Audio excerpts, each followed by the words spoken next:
Many G protein-coupled receptors have a large extracellular ligand-binding domain.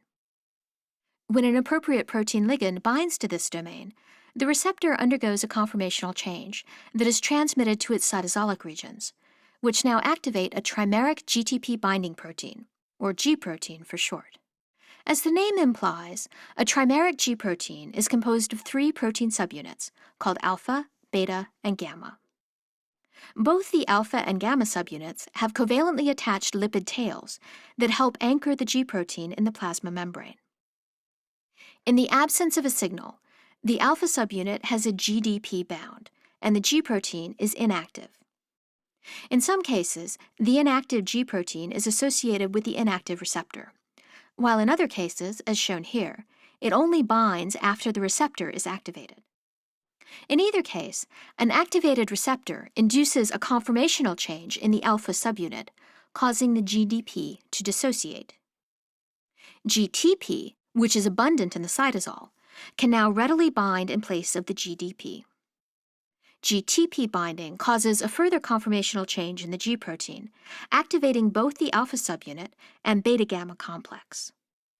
In some cases, as shown here, the activated alpha subunit dissociates from the activated beta-gamma complex, whereas in other cases, the 2 activated components stay together.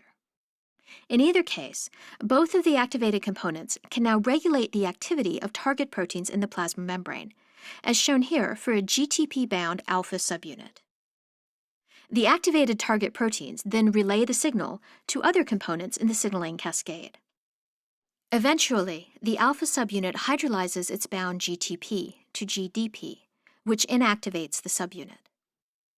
This step is often accelerated by the binding of another protein, called a regulator of G protein signaling, or RGS. The inactivated GDP-bound alpha subunit now reforms an inactive G protein with a beta-gamma complex, turning off other downstream events.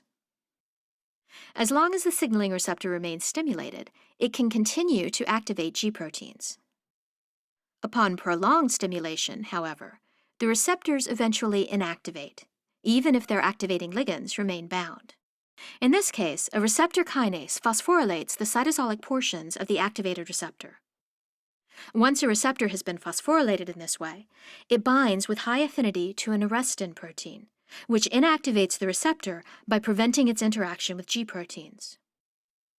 Arrestins also act as adapter proteins and recruit the phosphorylated receptors to clathrin-coated pits, from where the receptors are endocytosed, and afterwards they can either be degraded in lysosomes or activate new signaling pathways.